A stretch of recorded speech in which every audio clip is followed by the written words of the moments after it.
Welcome back to the channel, guys. I'm glad you could join me to watch this video. I appreciate all of you who are subscribed to the channel, and if you're just joining for the first time and you're not subscribed, please do so.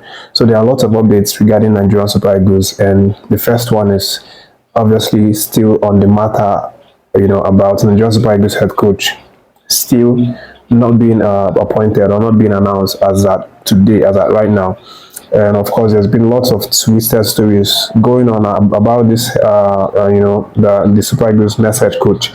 There's been a lot of, reports, a lot of media, have paraded that the Minister of Sports, Senator John, actually contacted Coach Peseiro recently, and was talking about the possibility of Peseiro returning back as a head coach. And this is completely out of the blues, because we thought that we had already finished with Jose Peseiro after he rejected the contract, and that we've already moved forward, and we have this bunch of coaches that we have to select from.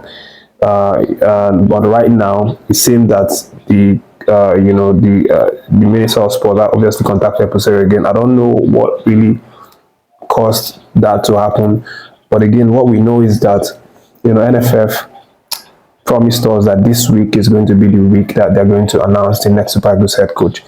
And at some point, Emmanuel Amunike was obviously leading in the race, because he is the only home-based coach in that list. And if apparently he is the only one that fits the budget that they have, because even though all these members of the committees wanted a foreign coach, they didn't have the budget to actually pay these coaches.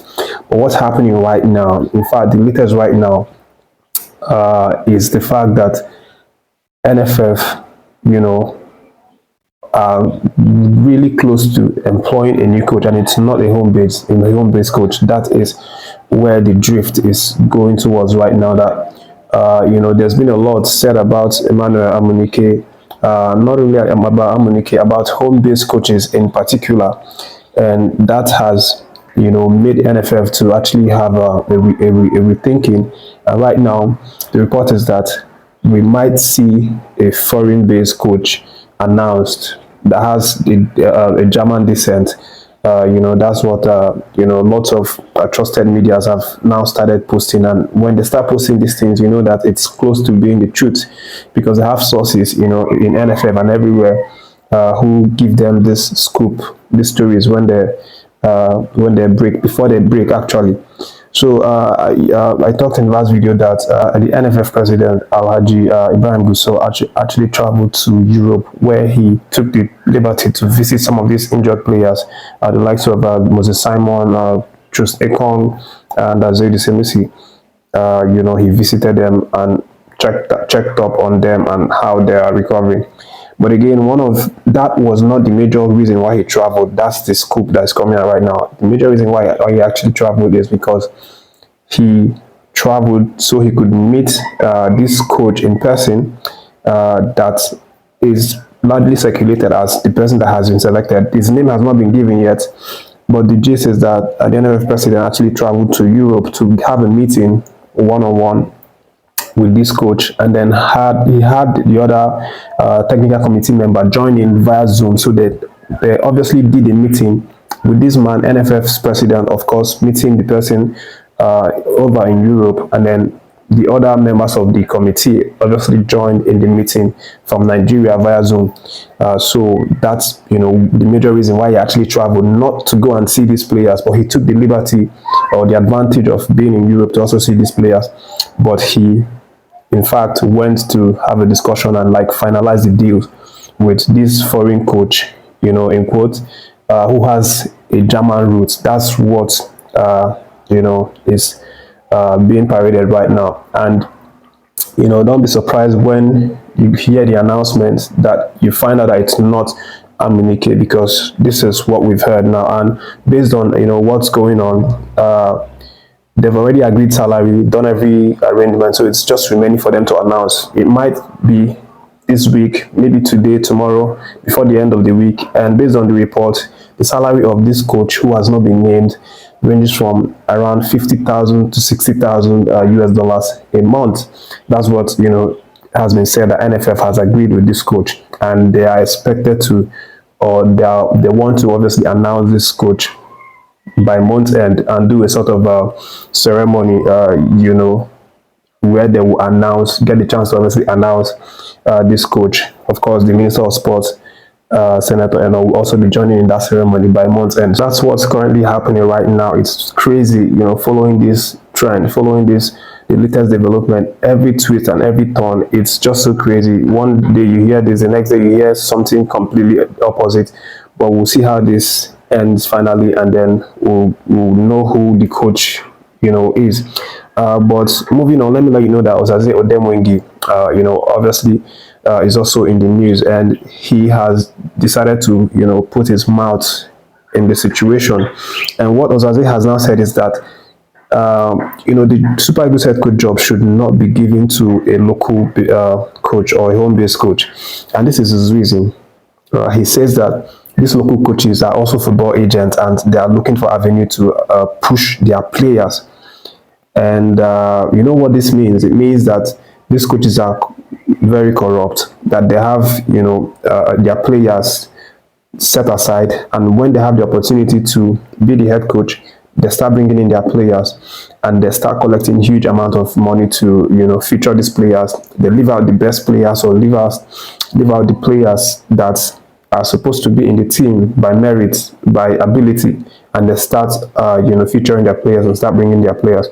So this is what Odemwingie is against, when it comes to home-based coaches, and for this reason he does not support the idea of NFF actually employing home-based coaches. You recall back in 2020, Osaze was also in the news when he accused home-based coaches or local coaches of featuring weaker players over stronger players because they have some sort of connections with these weaker players who are not supposed to be in the squad.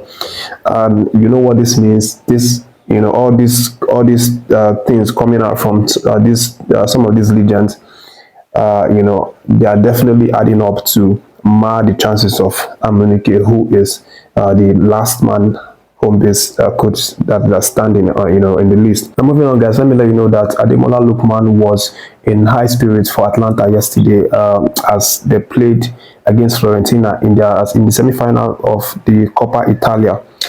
It was actually a very important match for them and a must-win match, especially considering that it was the second leg, and in the first leg they obviously lost 1-0 to Fiorentina, and then the second leg they needed a good victory to actually qualify into the final. And of course, Lookman didn't start the game, but again, he was introduced in the second half of the match, and he had some really fantastic performance for the game. Lookman scored one goal and assisted one goal to help propel Atlanta into the finals of the Coppa Italia. And then we have Terry Murphy, who also got back on the scoring sheet in their League One match.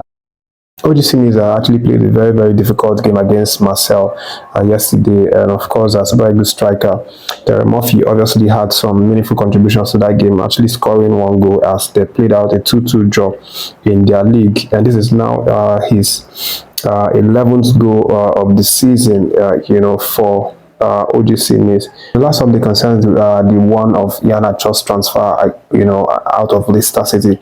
And a certain UK transfer specialist, Dean Jones, has talked briefly about it, and he has, said that it's very unlikely for Iheanacho to stay at Leicester.